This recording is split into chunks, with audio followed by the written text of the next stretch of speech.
There was a time when I didn't run an Atari-based YouTube channel, a time when I didn't collect everything Atari, and simply stuck to my 7800 stuff. And believe it or not, a time when I didn't bother with any homebrew games.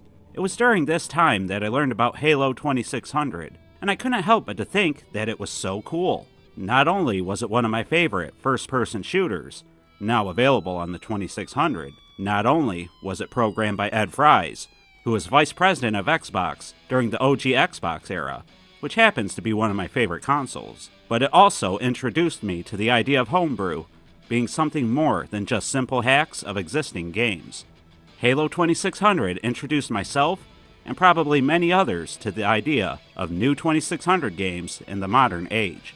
But it's been a long time since Halo 2600 was cool and new, so the question that we're going to answer in this review is if Halo 2600 is worth tracking down and playing today, or if it's aged poorly since its initial release.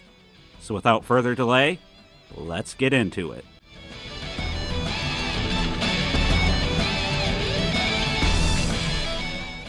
Halo 2600 is a reimagining of the popular Xbox-exclusive FPS game for the Atari 2600, and it was released in 2010 during the Classic Gaming Expo and was then made available on atariage. And the whole game is about 4 kilobytes in size.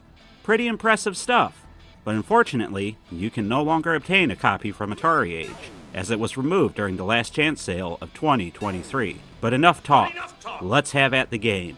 And before we continue, yes, Halo 2600 is 2600 Plus compatible, at least if you have all the beta firmwares.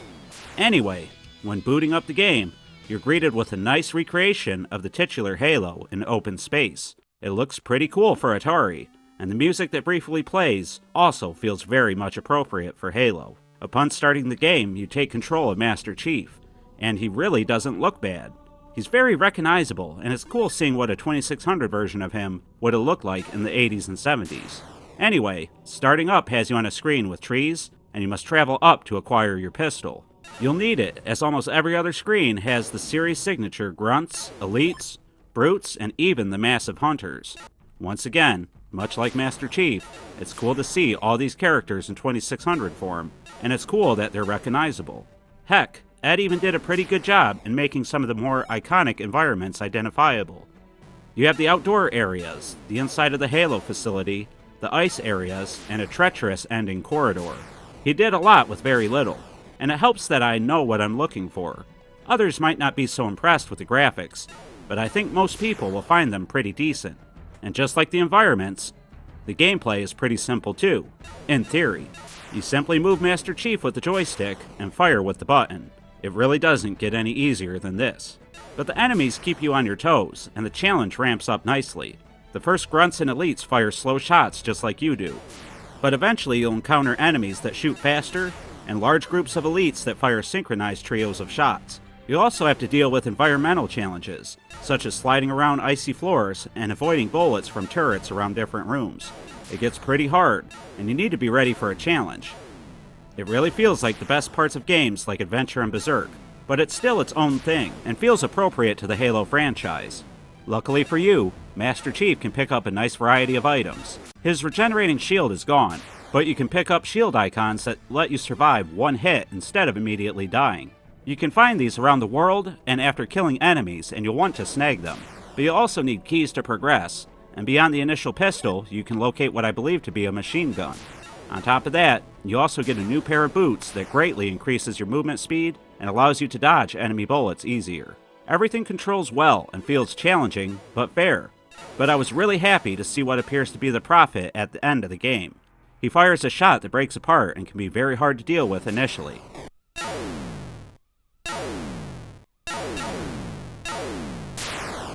And if he takes your last life, you'll need to venture across the Halo just to get another chance. After besting the Prophet, you're greeted with the Halo title screen once again, but this time the background of space is red instead of black. This signifies that you've unlocked legendary difficulty, and get to do things all over again with reduced movement speed and instant death if you touch any walls. It's a real challenge, and keeps the game going even after beating it once. The whole package is rewarding, and I'm glad I got to experience it. But not everything is perfect.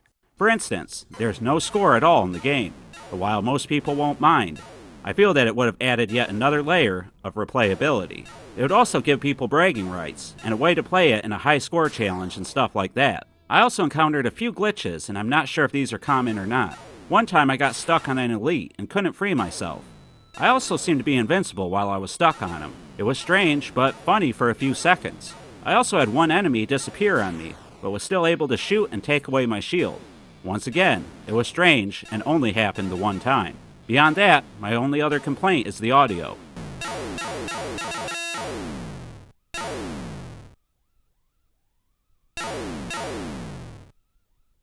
As I said, the brief Halo theme was awesome, but that's really all you get. Everything else is so sparse, and it was probably to save space on the cartridge, but I would have liked a little more audio. But maybe I'm being a little too unrealistic here, as he wasn't working with much space.